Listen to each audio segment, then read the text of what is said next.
haddaba waxaan rabaa inaan si kooban u sharaxo si aad u fahamto waalidiinta. waxaan ka bilaabaynaa dictatorshipka waalidka sidee bay saameyn ugu yeelan kartaa barbaarinta caruurtiisa, maxaase noloshooda laga filan karaa ilmaha uu aabbaha u yahay ama hooyadu ay ka tahay dictator, labaduba ama ay yihiin kuwa aad u amar adag. waalidka dictatorka waxyaabaha ugu adag ee lagu yaqaano waxaa ka mid ah inuu amar aad u adag ilmaha siiyo, mid kastoo qalad galan inuu ku ciqaabo isagoo isticmaalaya punishment, ciqaab la yidhaahdo physical iyo emotional. ciqaabta noocaasi What did you do? How many times do I have to tell you? When are you going to learn?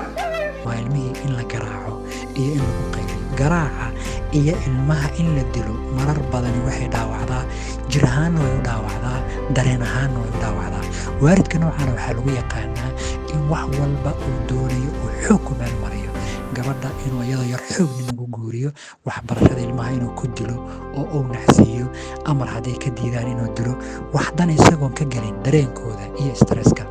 ilmaha noocaaniya waxay la koraan stress aad u fara badan oo markii la geeyo isbitaalka haddii kaadi laga qaado waxaa la arkayaa inuu hormoonka stresska aad ugu badan yahay.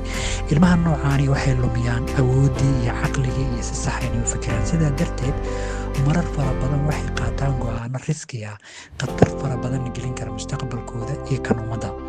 haddaba waalidka noocaana ilmaha uu koriyo waxay mar alla markay awood yeeshaan ee jir ahaan u xoogoobaan waxay bilaabaan inay iska dhiciyaan waalidka, kadibna guriga ay ka tagaan oo ay dambijiib noqdaan ama ay la xirtaan oo ay saaxiib ka dhigtaan kuwa sidoodoo kaleeta lasoo garaacay, guryaha laga soo heliyay.